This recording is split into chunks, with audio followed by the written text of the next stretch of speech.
O hasteamento da bandeira em Itaituba marcou o início da visita do presidente Médici às obras rodoviárias na Amazônia. O ministro Mário Andreasa mostrou como se encontram os diferentes trechos da rodovia transamazônica. Imagine que a maior floresta tropical do planeta, a Amazônia, está sofrendo a constantes interferências humanas. Neste parâmetro, inicia seu projeto ditatorial federal com o slogan "Integrar para não entregar". O mesmo era usado para justificar a ocupação e o desenvolvimento na região amazônica.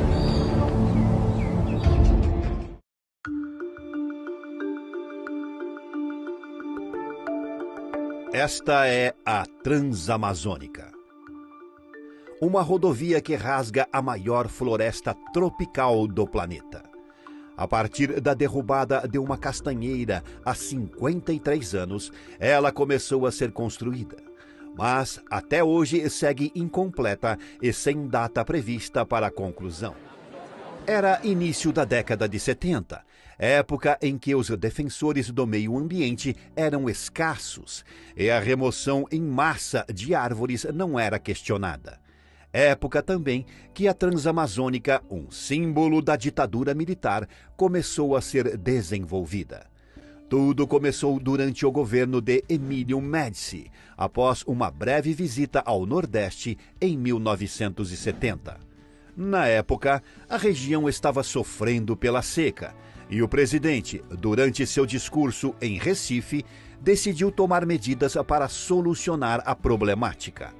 Uma das ideias naquele momento era levar os nordestinos para ocuparem áreas não povoadas da região norte, algo que, obviamente, não foi para frente. Após 2 semanas da viagem, a construção da rodovia foi idealizada. Nasce assim, às margens da rodovia, a pequena cidade de Anapu, no Pará, com cerca de 7.271 habitantes na época, que foi palco de um dos maiores epicentros jornalísticos do mundo, um caso que escandalizou no Brasil. Distante, cerca de 681 quilômetros da capital Belém, o pequeno povoado escandalizou-se com a morte da ativista Dorothy Mae Stein, nascida no estado de Ohio, no condado de Dayton, nos Estados Unidos, em 1931. Dorothy veio ao Brasil com a Ordem de Notre Dame de Namur, com o objetivo de lutar em defesa dos direitos humanos e virou símbolo da resistência contra a violência da impunidade na Amazônia. Irmã Dorothy estava no Brasil desde 1966. Trabalhou em projetos de desenvolvimento sustentável junto às comunidades de Anapu. Ela era considerada uma defensora da reforma agrária e da preservação ambiental. Naquele sábado, o pesquisador da Greenpeace, Nilo Dávila, estava trabalhando no escritório da ONG em Manaus, no Amazonas, dando apoio ao grupo que estava em campo, na região de Porto de Mós, no estado do Pará, recebendo a então ministra do Meio Ambiente. Marina Silva prestigiava a criação de uma reserva extrativista na região. Nilo Dávila conta que, de repente, todos os telefones do escritório começaram a tocar ao mesmo tempo. Estranho, era sábado, e resolvi atender, e do outro lado uma liderança lá de Anapu, uma pessoa do sindicato, só a única coisa que ela falou: mataram a irmã Dorothy. Foi um choque. Para Adriana Ramos, da ONG Instituto Socioambiental ISA, Dorothy Stang deixou um legado de luta incansável pelos pequenos agricultores da Amazônia. O trabalho da Dorothy foi fundamental para consolidar a presença e a produção dos pequenos agricultores na região de Anapu. A agricultura familiar é um eixo super importante do desenvolvimento para a região, mas infelizmente tem sofrido também muito com esses ataques e essas pressões das atividades ilegais. Nilo Dávila explica que é da própria natureza do trabalho de Dorothy que garante o seu legado. A Dorothy tinha um lado de formar, de dar a possibilidade das lideranças adquirirem um conhecimento maior sobre a organização social. Então você tem muitas pessoas hoje ligadas a Sindicato dos Trabalhadores Rurais, ao Conselho Nacional de Seringueiros, que passaram por um dos cursos promovidos aí, facilitados pela Dorothy e pelas suas companheiras de trabalho. Para o líder do Partido Trabalhista no Senado, o senador Rogério Carvalho, do Sergipe, relembra que o legado de Dorothy Stank é sinônimo de luta pelos direitos sociais dos mais desfavorecidos.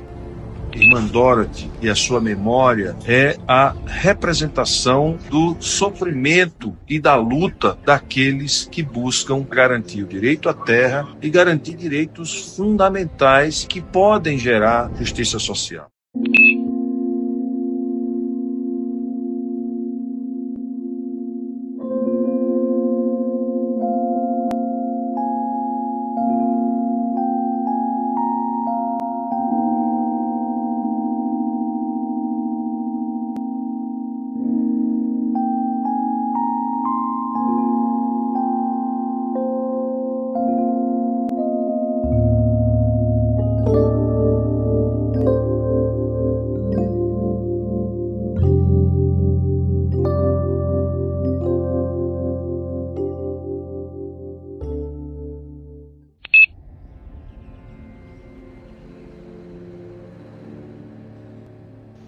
Bom dia, meu nome é Ana Clara Magalhães, sou estudante do Centro Educacional Monsenhor Giovanni Brocado.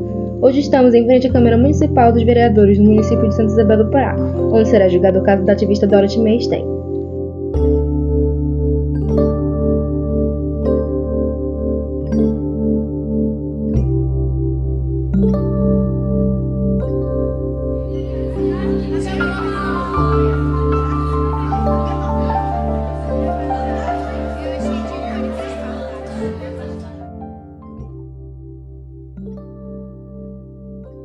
A partir de agora, atenção total, certo?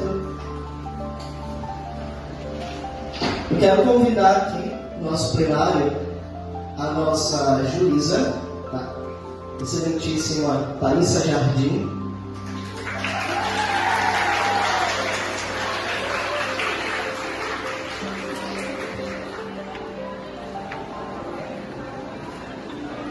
Galera que quer fazer direito, tá? Fique atento já, tá bom?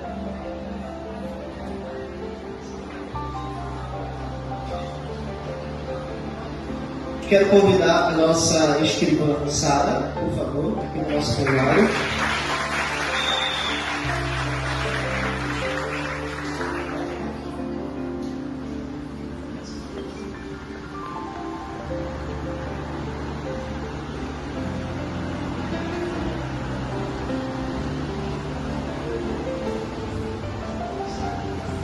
Bom, e a partir de agora, tá, a gente inicia e eu passo o microfone para a nossa juíza.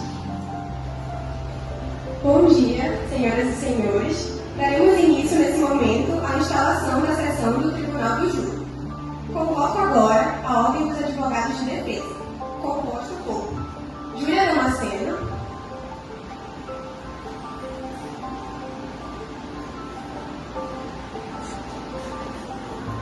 Gabriela de Souza,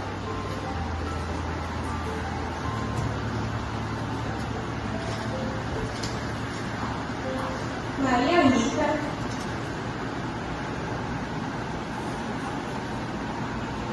Fernanda Brito e Maria Eduarda Lima.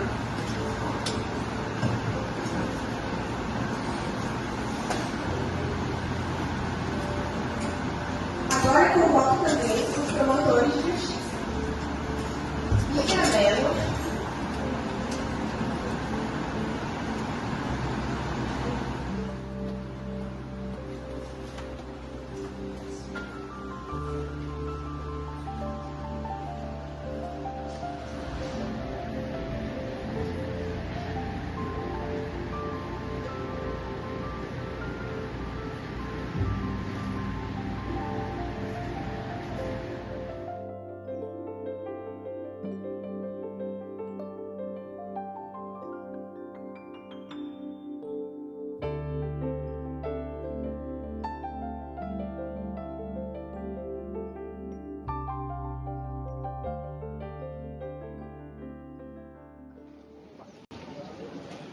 Então, professora Larissa, qual a sua opinião sobre o comprometimento da turma com o trabalho apresentado?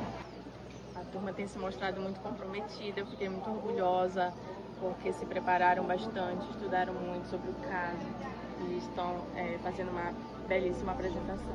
A missionária Dorothy Stein, em 12 de fevereiro de 2005, uma ferida ainda aberta na consciência do nosso país. Uma mulher estrangeira que escolheu o Brasil como seu lar, que lutou ao lado dos pobres, dos pequenos agricultores, dos esquecidos pela política e pela justiça. Uma mulher cuja trajetória marcou e inspirou e ainda inspira gerações. Mas é justamente por se tratar de um crime tão cruel e tão bárbaro e simbólico que esse julgamento exige de todos nós um máximo de responsabilidade, equilíbrio, sobretudo respeito à verdade dos fatos e o princípio da justiça. No banco de réus está o homem, Amair Feijó da Cunha, conhecido por muitos como Cato. E é essencial que todos aqui se lembrem, não julgamos o contexto geral do caso, mas sim esse réu em particular, nesse caso em específico e com base nos autos. Senhoras e senhores jurados, a acusação aponta Amair como intermediário entre os mandantes e os executores do crime. Mas eu lhe pergunto, aonde estão as provas concretas disso? O que temos, na verdade, são declarações contraditórias, versões alternadas, interesses pessoais e ainda mais a palavra de outros envolvidos que têm interesse direto em reduzir suas próprias penas. E isso, senhores, não pode ser a base para condenar o homem. É sobre o pregato júri. É sobre um relato, sobre o depoimento de todos aqui acusados.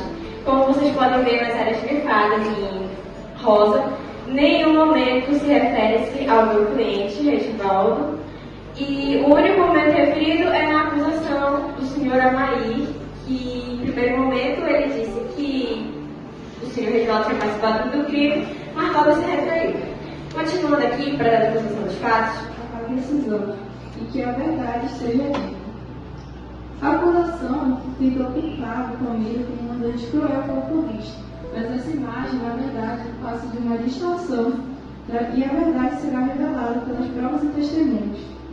Camilo Baixo não teve nenhuma participação no planejamento e na execução do assassinato de Dorothy.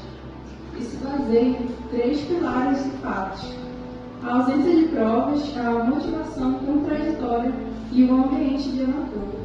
Você acredita que sua participação deve ser analisada levando em conta seu arrependimento e colaboração com a justiça? Acredito. Obrigada, Raifana. Não tenho mais perguntas. Obrigada pela participação. Eu protesto. Infelizmente, não poderei aceitar seu protesto com a advogada que vai falar. Jurados, tem alguma pergunta que desejam fazer ao réu? Também teve a questão de que, dessa questão que ele foi obrigado, sendo que estava recebendo dinheiro. Então, uma pessoa obrigada seria obrigada a fazer isso, a fazer só, não ganharia a recompensa por ser obrigado. Então, eu queria entender com mais clareza o que está acontecendo realmente. Ou ele foi pagado realmente para fazer isso, ou ele foi obrigado. Uma coisa é a outra. Obrigado, ou você foi pago para tomar essa atitude? Primeiro, o pedido de dinheiro para mim, ofereceram, fiz a oferta, eu não quis aceitar, não aceitei. E depois ele ameaçou minha família, como eu falei, eu não recebi o dinheiro. Assim, né? A gente é o júri, então a gente teria que ouvir todos vocês para a gente ter uma conclusão no final. Só que no caso que está acontecendo é que todos aqui na sua fala foram muito incoerentes. Cada um falou uma coisa no caso da natureza são extremamente brutais, como a gente pode perceber no caso da Dorothy Stein, já que o assassinato dela foi de uma maneira brutal, já que descarregaram a arma nela e no total foram 6 balas. E para lutar contra essa degradação é necessário que o governo, junto com essas pessoas que fazem parte de ONGs privadas, devem se unir para lutar contra os danos de terra que causam essa degradação de maneira exorbitante na natureza. Você pode descrever os depoimentos dos acusados? Os depoimentos envolvidos no assassinato de Dorothy Stein foram marcados por contradições significativas ao longo do processo judiciário. Raifana Jane Salles O executor confessa, alterando seu testemunho diversas vezes, chegando a mudar sua versão dos fatos. Junto com essas pessoas que fazem parte de ONGs privadas, devem se unir para lutar contra os danos de terra que causam essa degradação de maneira exorbitante na natureza. Você pode descrever os depoimentos dos acusados? Os depoimentos desenvolvidos no assassinato de Dorothy Stein foram marcados por contradições significativas ao longo do processo judiciário. Raifran das Neves Salles, o executor confessa, alterando seu testemunho diversas vezes, chegando a mudar sua versão dos fatos 14 vezes. Após a análise das respostas realizadas pelos jurados, ocorrerá a divulgação da sentença, tanto de condenação quanto de absolução. Bom, peço a todos que se levantem para que eu faça a leitura da sentença colocada a Vitalmiro Bastos de Moura.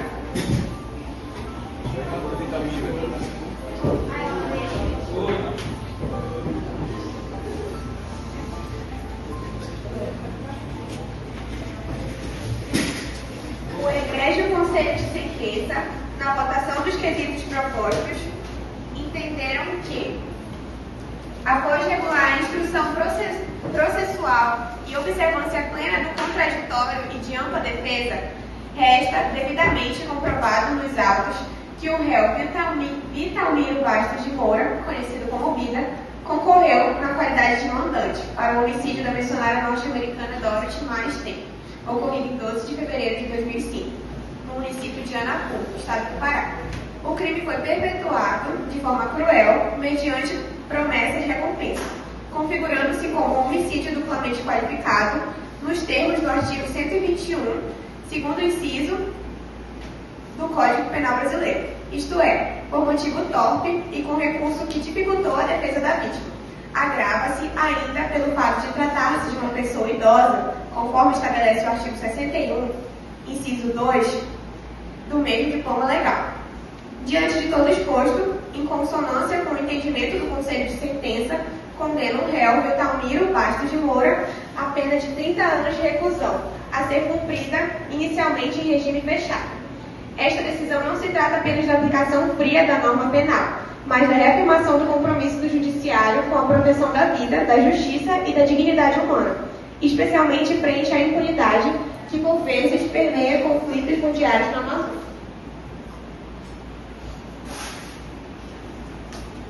Agora, dando continuidade, será realizada a leitura da sentença do réu Clodoaldo.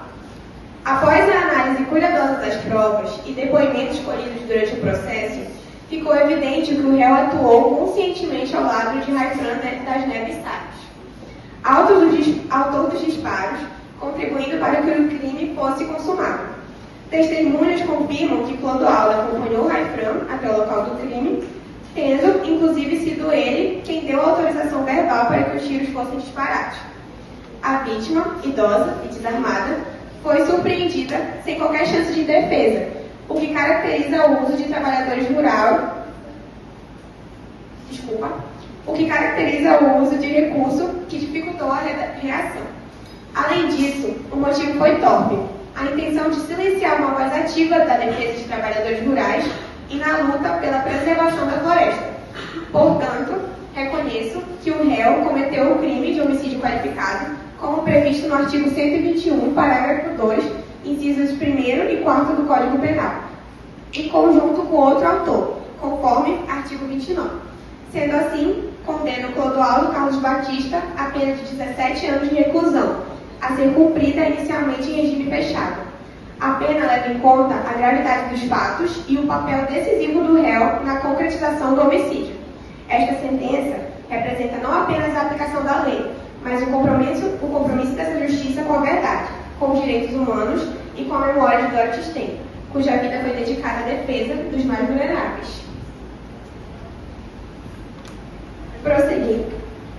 Prosseguindo, será lida a sentença de Amaí.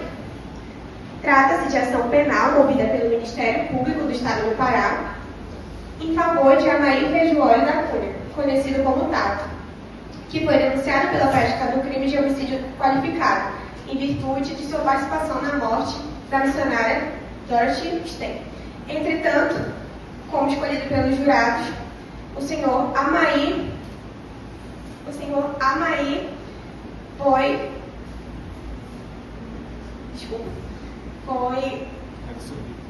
absorvido.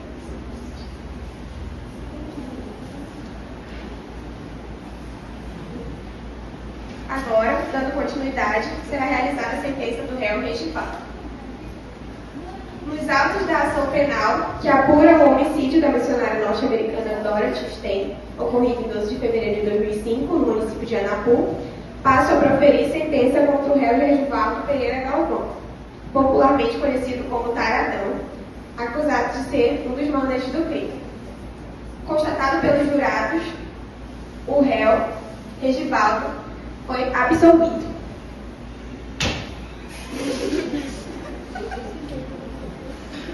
Dando continuidade, será apresentada por fim a sentença de Raifran dos Salles. Considerando os autos referentes ao crime ocorrido em 12 de fevereiro de 2005, envolvendo a morte da missionária Dorothy Stein, passo a proferir a presente decisão contra o réu Raifran das Neves Salles. Foi constatado nos autos, com base em provas testemunhais e documentais, que o réu efetuou os disparos que resultaram no falecimento da vítima, sendo esta ação realizada de forma premeditada e em acordo com interesses de terceiros, especificamente fazendeiros da região que se opunham à atuação da missionária. O réu alegou legítima defesa. Contudo, as provas reunidas indicam que o homicídio foi cometido por motivo torpe e utilizando recurso que impossibilitou a reação da vítima, qualificadoras previstas na legislação penal. Diante do exposto e considerando a gravidade dos fatos e o papel central do réu na consumação do crime, imponho a pena de 27 anos de reclusão, a ser cumprida inicialmente em regime fechado. Essa sentença visa assegurar a responsabilização dos envolvidos em crimes dessa natureza e reforça o compromisso da justiça com a proteção da vida e dos direitos humanos. Dando encerramento ao nosso Tribunal do Júri, agradeço aos promotores de justiça e aos defensores pelo comportamento e pelas palavras dirigidas. Agradeço também à Polícia Militar, aos servidores dessa casa, ao público presente e, finalmente, agradeço aos senhores jurados pela presença e pelo cumprimento do dever. Está encerrada a sessão. Olha, eu percebi que a turma esteve totalmente envolvida com o tema. Houve um comprometimento de 100%. O trabalho foi extremamente importante e a atuação deles foi excelente. Certo. Então, professor, em continuação, qual o motivo de você ter escolhido o caso de Dorothy Stein? Bom, como a gente está trabalhando em geografia agrária, né, e é muito importante falar sobre conflitos na Amazônia, eu acho que nada mais justo a gente trabalhar um caso que repercutiu de forma global, não somente nacional, né, e que a gente pudesse, a partir desse júri, trazer criticidade, questionamentos e buscar entender melhor, né, a importância de discutir temas como esse, já que nós estamos numa região que é muito importante para o mundo e conflituosa também. Certo.